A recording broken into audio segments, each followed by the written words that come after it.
Let's start at the very, very beginning.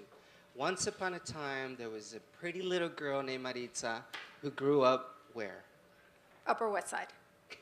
Okay, Upper West Side of Manhattan, yeah? Yes. And so tell us about your upbringing, your family, your siblings, your just the experience. I think it was the typical Latino family, lots of people in the household, lots of extended family. At the time, there were lots of Latinos on the Upper West Side, where I live in the Lincoln Center area right now, which is, the neighborhood's changed a lot, so there's not as many Latinos as there were way back. It was pretty standard. You know, we watched telenovelas together. We ate a lot of food, a lot of plátanos, morning, lunch, dinner. You can relate. Y'all can relate. I know you can. They can relate. So growing up, you know, you're in the Upper West Side. Right? Yes. You're thinking, you know, this is New York. It's a big city. I have a great family. What are your dreams? What's going through your head as a little girl? Let's say 10 years old, 12 years old. What are your plans? I was fascinated with Curious George. With Curious George. Yeah. Because Curious George was always kind of like exploring and getting into trouble, but not like serious trouble. Like, it was never like Curious George goes to jail. Like, he goes to the park, and then he discovers all this stuff. And I was really fascinated with that. And how did you want to apply the Curious George thing to you? By learning. Did you want it to be curious? So I had this very odd combination of fascination with Curious George, and then we had a world atlas, just one world atlas. I don't know who bought it into the house. No one bought in another one. So it was always like, when I learned how to read, it was this one book about the world, and then Curious George stories.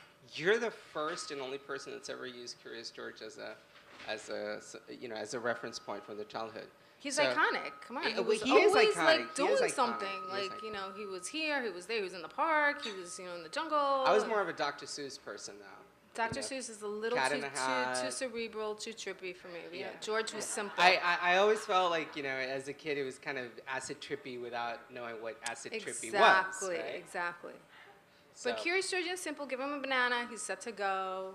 Healthy snacks. Okay. It was great. So then what starts to shape your dreams and ambitions at that age? Well, actually, there was a big fire in the neighborhood.